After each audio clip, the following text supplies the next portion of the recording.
2, 1. Well, you saw something rather rare in today's NFL, a defensive showdown on both sides in Charlotte, North Carolina. Hi, everybody. Welcome into the Saints postgame show presented by Verizon. I'm Sean Kelly. The Saints are winners again here tonight on the road by the final count of 12-9. How about that? You'll take it any way you can get it. The New Orleans Saints now have a pretty simple path to the number one seed in the NFC. Win one of your two remaining games, and you're that team, thanks to a win tonight over the Carolina Panthers. So the division champs have now beaten the Carolina Panthers 4 straight times dating back to last year, and it was not decided until basically the final minute of the football game today.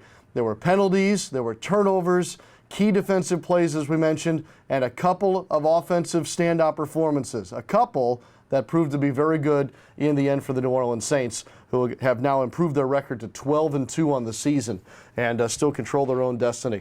The Carolina Panthers, meanwhile, have lost 6 in a row and basically have eliminated themselves from the playoff picture. I think mathematically they're still alive, but now with a record of 6-8, it's pretty unlikely that Carolina's still in the hunt and probably won't be at all by the time these two teams meet again in 2 weeks, or just a short time under that, in the final game of the regular season.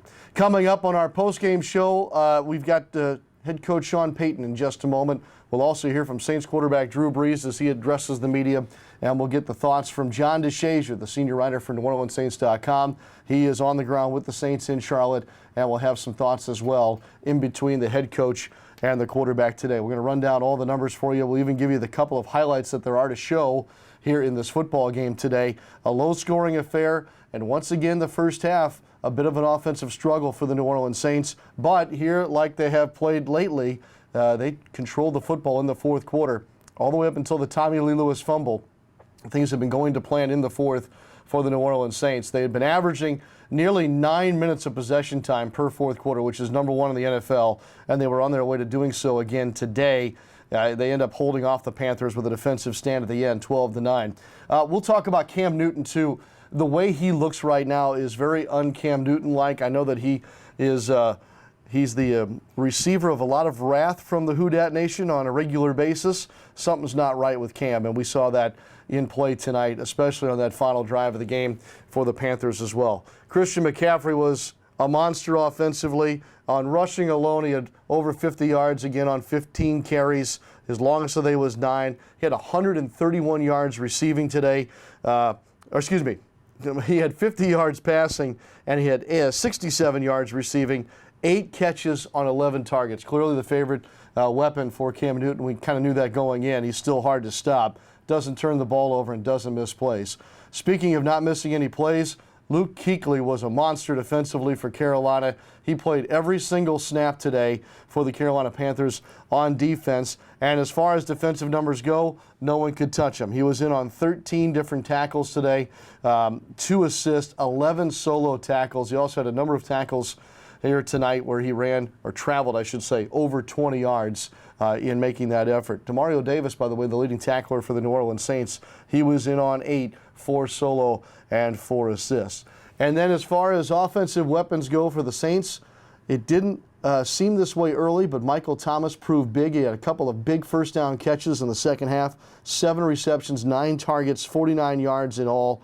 But Alvin Kamara was a stud. He scored the game's lone touchdown today, 14 carries, 67 yards, key ones, including for first downs in the fourth quarter. It's worth noting that Alvin Kamara and Christian McCaffrey were tied for third in the NFL for first downs gained this season. Those two didn't disappoint. They proved to be big pieces here today for the New Orleans Saints.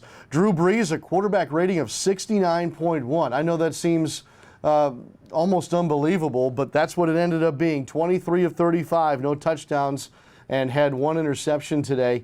We also saw the strange play of what we'll call the pick 2, I guess. After the Saints had Kamara go in for a score, the lone touchdown of the game, the Saints went for 2, and it was picked off by a New Orleans native of all people, Dante Thomas, a former LSU Tiger, intercepted Drew Brees and went 99 yards the other way to make it 12-9. That proved to be the final score, actually, of the football game. And then kind of a sub-story here that we're going to have to keep an eye on in what will now be a short week for the New Orleans Saints. Injuries along the offensive line. Starting in the early portion of the third quarter, Max Unger leaves the game, evaluated for concussion, and he did not return. And then Jermon Bushrod had to miss the good portion of basically the fourth quarter, maybe a little bit of the third too, and that caused some shifting around, meaning that Andrus Peat slid over to left tackle here tonight. Cameron Tom came in for Max Unger, played at the center position, and Will Clapp, who was dressed for his first NFL career regular season game. He was a part of the heavy package early tonight. Then he ended up playing left guard for the New Orleans Saints the rest of the way. So we'll keep an eye on that. Drew Brees got banged up quite a bit too. All right, let's go to Charlotte. Saints winning 12-9. Obviously, Coach Sean Payton. Big win. Man, so many things went into that game. It was a good team win. Proud of our defense. I thought they were outstanding, and it's tough to win a division game on the road, and we were able to do that. Any questions? Huh? All of them they're significant. Thought we played with great energy, and good team win. One of the wilder games you've had here, you've had some wild. Yeah. Look, we know every time we play Carolina, and we've got a tremendous amount of respect for the type games that we play in, and sometimes you can't predict how they're going to unfold, and yet this one went in a certain direction, and it was a good win to get. What is Kuechly's ability just to identify things and change again? Shoot, he's a tremendously smart player that does a great job of staying off blocks. It's always been a challenge, with playing him twice a year. I mean, we'll be playing him 2 weeks from now, so it'll be another challenge. No injury updates. I'll give them to you. Yeah, always. Anytime you have players hurt. We had some big runs, some important ones. How tough was it in the passing game tonight?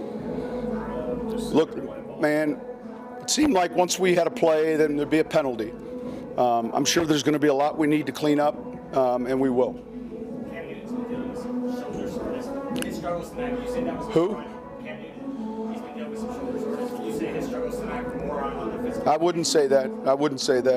I'll have to see the film. Why do you think the defense, keeps playing? It seems like they found it. Yeah, listen, it's great to see. We're getting the takeaways, we're getting the hurries. Third down numbers were good, and it's the right time of the year too. How big was Alvin in the fourth quarter? It seemed like he kind of came a little bit. We hit a few big runs. Mike Thomas's block on the one touchdown was huge. Look, we knew it was going to be a hard-fought game, and our players stuck in there, hung in there. Defensively, we were outstanding. Thoughts on that Christian McCaffrey touchdown pass? That was a good play. Good play. Tip your hat to him. He fumbled it into the end zone. Yeah, it's difficult, obviously. All right, we'll see you.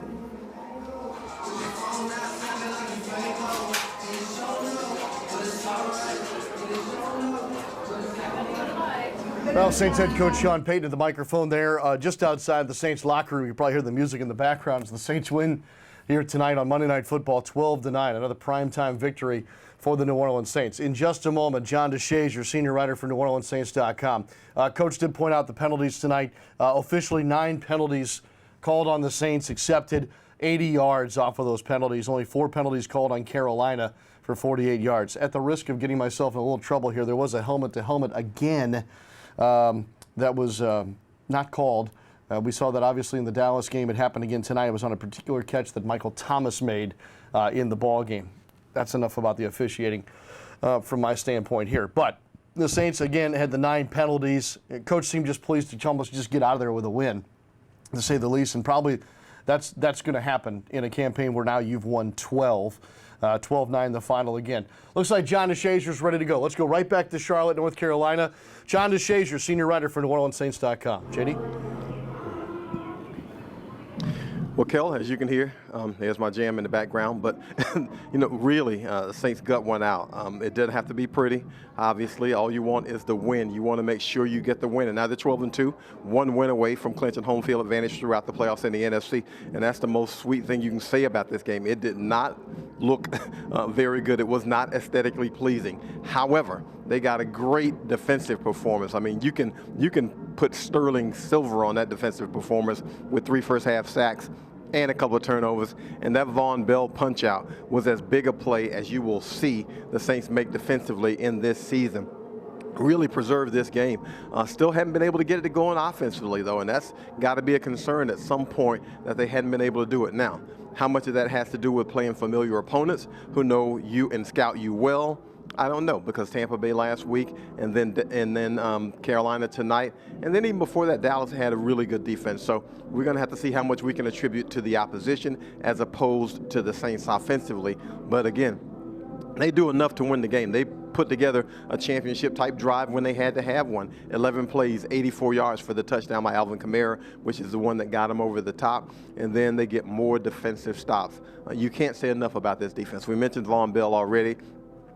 Certainly Eli Apple's interception right before halftime turns out to be a huge play, huge gamble by Carolina on that play, and a huge play by Eli Apple on that. But we've seen this defense for the last 6 weeks. Now that's 6 consecutive opponents who've scored 17 points or less against the Saints.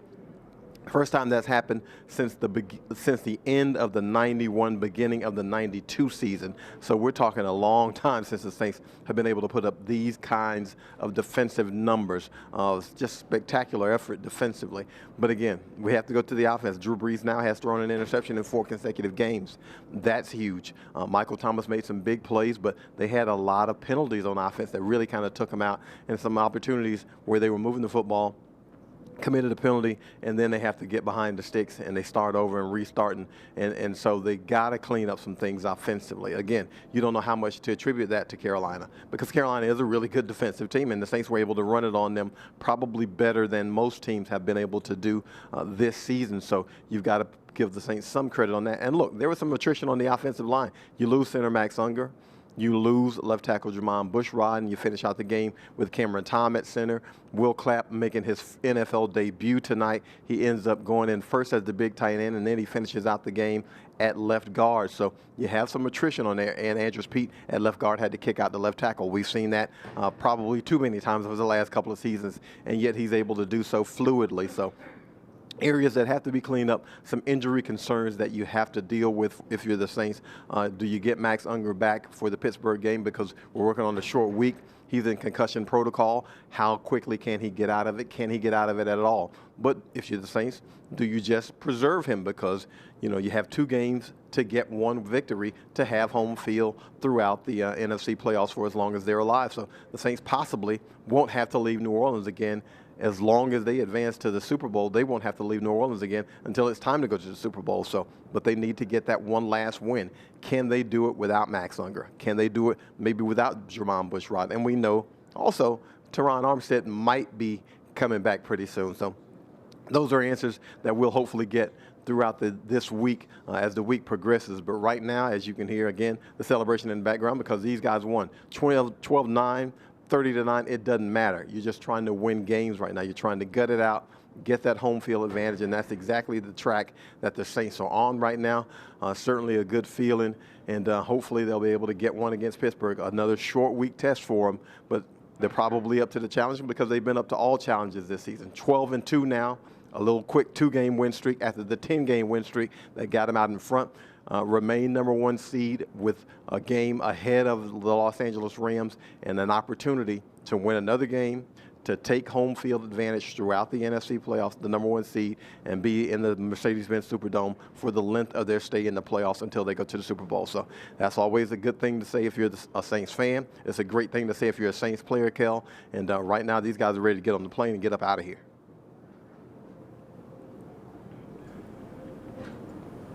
Yeah, John, I think that's the case. Obviously, with the speed that Sean Payton went through his presser, the Saints do appear to be ready to head out rather quickly. John, nice work. Safe travels to you and the Saints. I'm sure, John, when you get back, you'll be greeted by a good contingent again of the Who Dat faithful. out at Armstrong International Airport. This is just a guess. This is a total guess here. Let's say they get up in the air in an hour.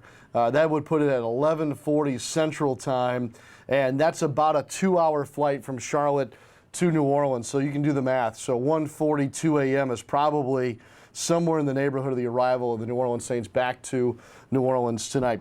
John mentioning some of these defensive numbers right now for the New Orleans Saints.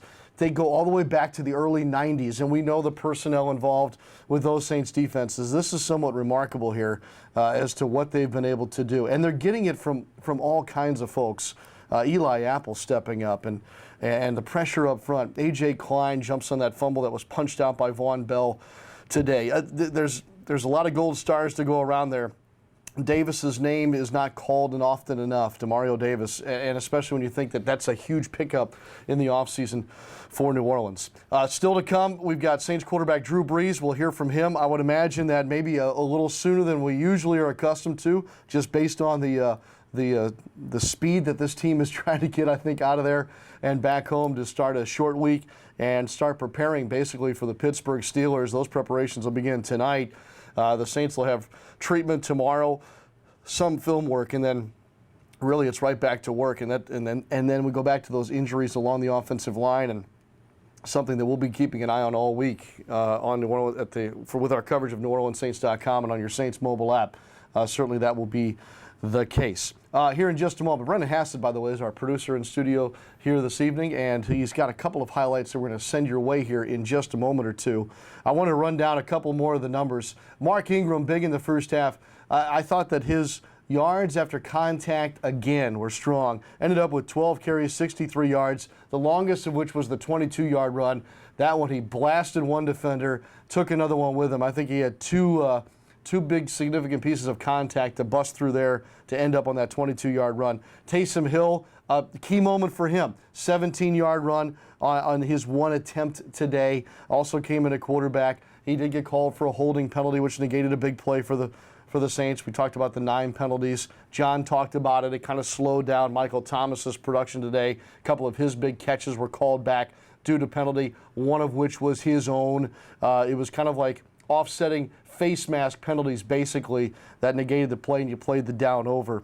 Tommy Lee Lewis had the 1 carry, went for 4 yards, and then fumbled it just inside of the right pylon, and it went out of the side of the end zone for a touchback.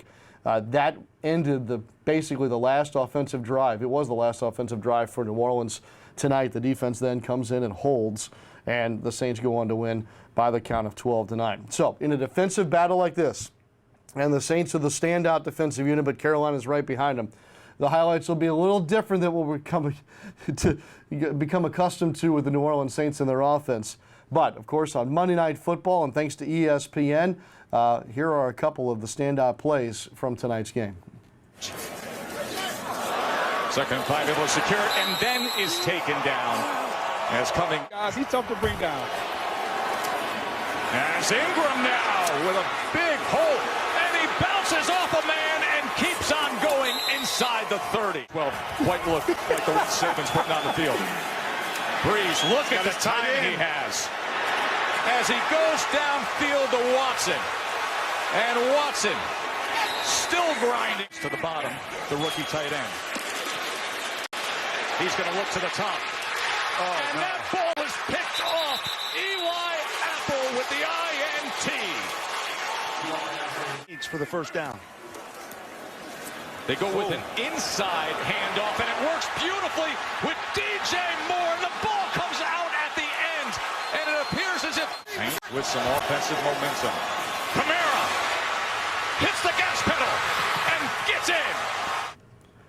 Well, you basically saw all of them right there. A couple of the plays we just pointed out. Mark Ingram, obviously with the big run, the 22-yard carry back in the first half. Eli Apple's interception. Von Bell with the punch out on the inside zone reverse there for Carolina. And then A.J. Klein jumping on that. All the key plays, basically. There's one other key play, I thought, and unfortunately it only factors into the ball control of the fourth quarter.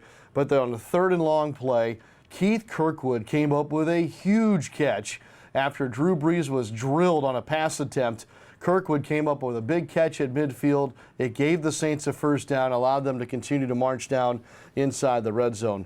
By the way, Brees got knocked around tonight. You may notice, we'll see when he comes on your screen here shortly to speak to the media, he had a cut across his nose, one above his upper cheek. He was knocked around a bit in this football game. No surprise with that pass rush. In fact, there was one play that Julius Peppers and Drew Brees met up in a collision. The combined age was over 70 years of age when you saw Peppers run into Drew Brees. I don't mean to make light of their ages, but it was significant. Two guys still excelling in their upper 30s. Pretty fantastic stuff. So, as we mentioned at the top, the Saints now need to win one of their final two games to clinch the #1 seed in the postseason. And as John mentioned, with 2 home games remaining, it is conceivable now that the Saints may not have to leave the friendly confines of the Mercedes-Benz Superdome the rest of the way until perhaps the Saints reach the Super Bowl, and that will be played in Atlanta, Georgia. So that's how significant this is. I think that all of us are in agreement here. If the Saints can somehow beat Pittsburgh next week, that would leave you then a Carolina team that's out and a Saints team that already has sealed their position in the postseason to where that final game of the regular season won't be as crucial. Perhaps there's a chance to rest some guys. I know we could start a whole conversation about that, but that's kind of what's at play here for the New Orleans Saints. How things shake out behind them in the NFC, still very much up for grabs. You'll say that the Bears are trending after what they did yesterday. Chicago beat Green Bay and has put themselves in a great position. They have a great record against their own conference. That helps them as well. The Rams are still in play, and if you look at their upcoming opponents, I don't think there's any doubt that they should probably win out, although I didn't expect them to perhaps lose yesterday. But the Rams have Arizona still to play and San Francisco, two teams that not only are way done, but way bad too when you look at this picture. So if you have the Saints at 1 and the Rams at 2, it kind of gets a little foggy after that as far as how it all shakes out. The one team that's kind of an interesting watch here the rest of the way is actually on the AFC side, and that's the Chargers, who are unlikely to be able to catch the Chiefs in their own division. So the Chargers might be the second best team in the AFC, but yet they're going to have to play out of the wild card position. And then that would certainly take away a wild card opportunity for another team that normally would be in that situation. Just to watch the AFC a little bit.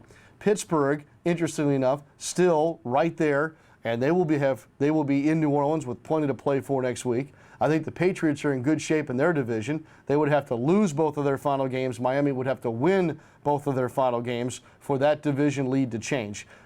After that, again, still question marks with 2 games to go. But the Saints right now have a pretty clear path. Again, win 1 of your final 2, and you're the top seed in the NFC. Waiting on Drew Brees here to take the microphone as we continue on the Saints postgame show presented by Verizon. Brees, again, knocked around quite a bit. May need a little extra time in the locker room before coming out to speak to the media. I'll be curious to see what he has to say in review of his biannual duel with Luke Kuechly. The chess match was evident tonight. It'll be there again in 2 weeks, as Coach Payton mentioned.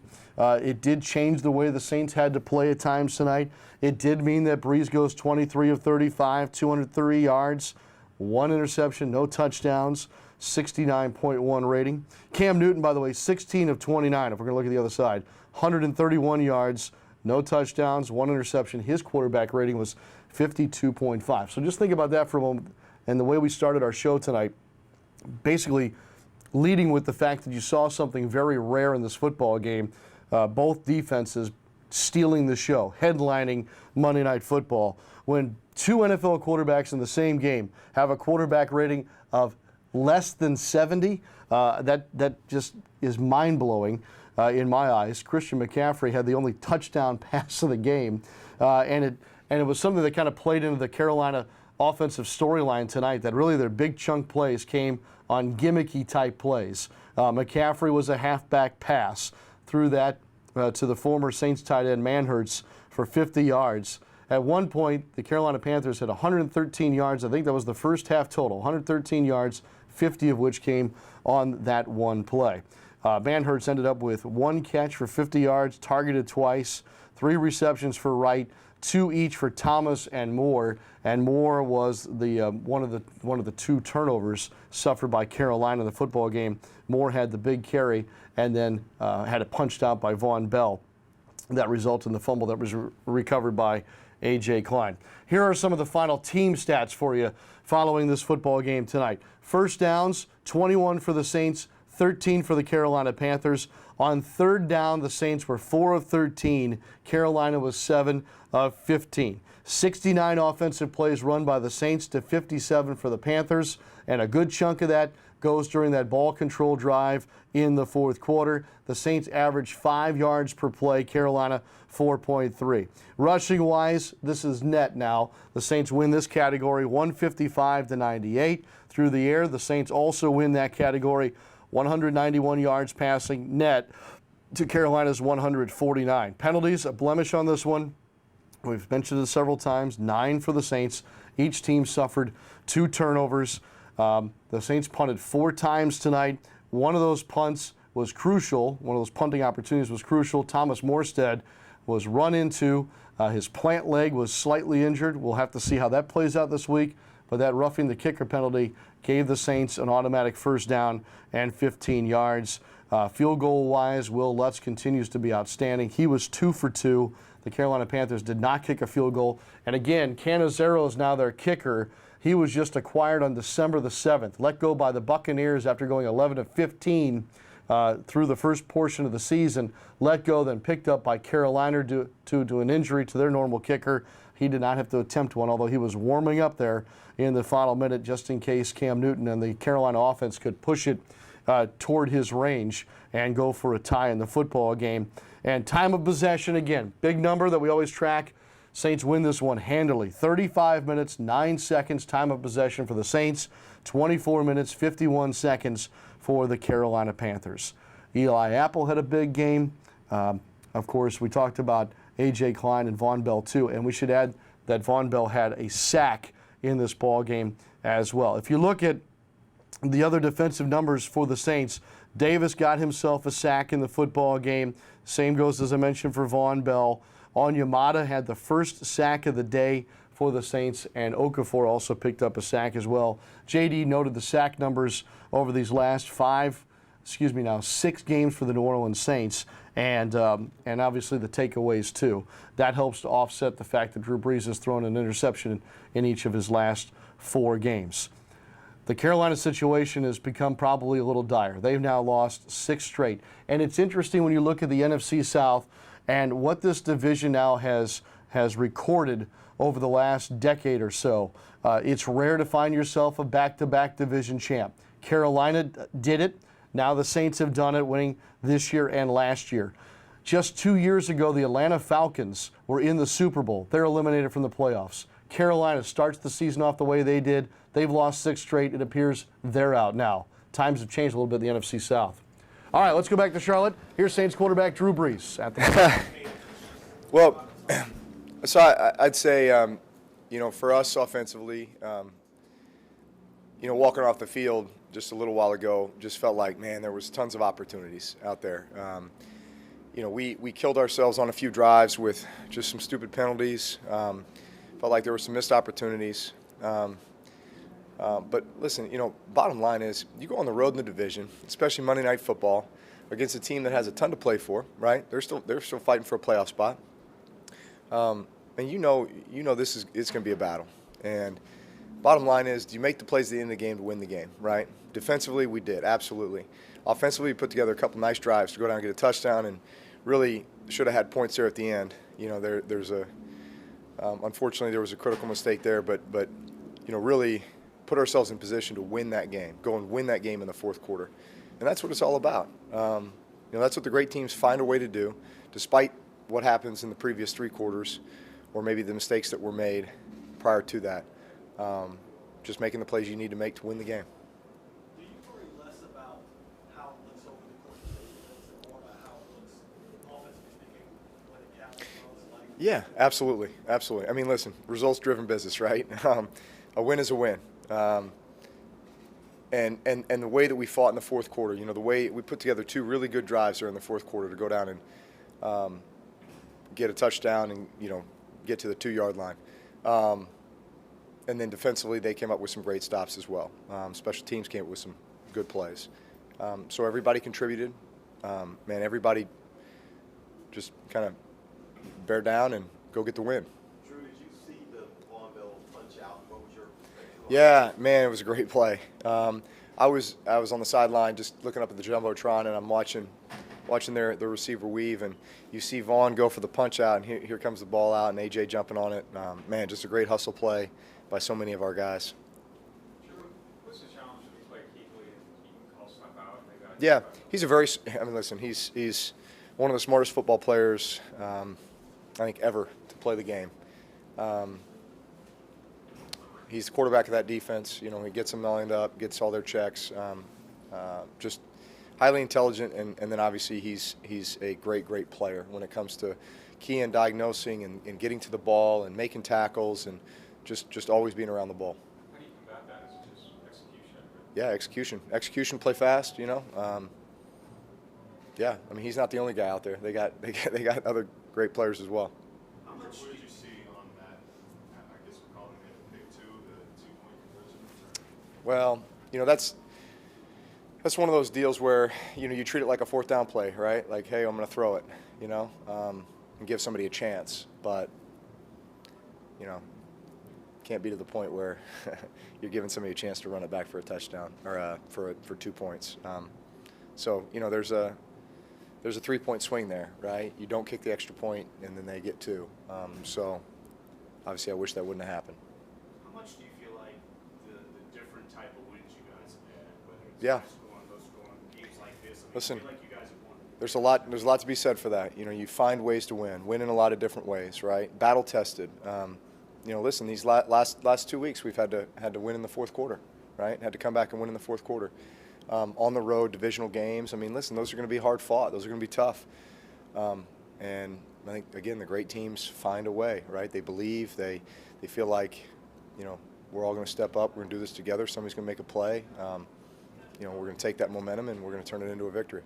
Drew, over the past 5 games, Panthers defense has been pretty much the weak link, the weak point of the team. What would you see out of them tonight that I guess hadn't shown up over the past 5 weeks? Well, no, listen, they played well tonight. Obviously, held us to 12 points. I felt like we had a couple other opportunities, that could have made that better. But, credit to them. They played well.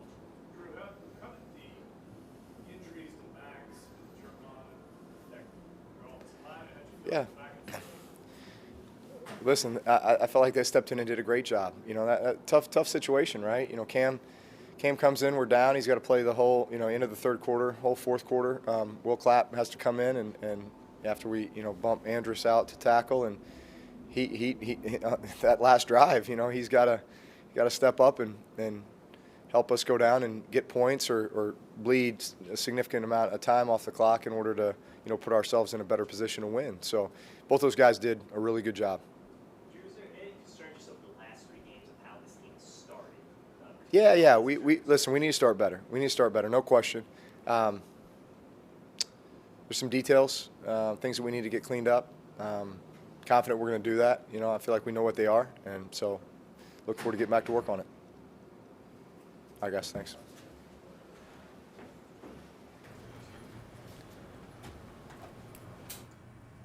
Saints quarterback Drew Brees following the 12-9 win over the Carolina Panthers. Drew talked about winning in a variety of ways. Battle tested with his words.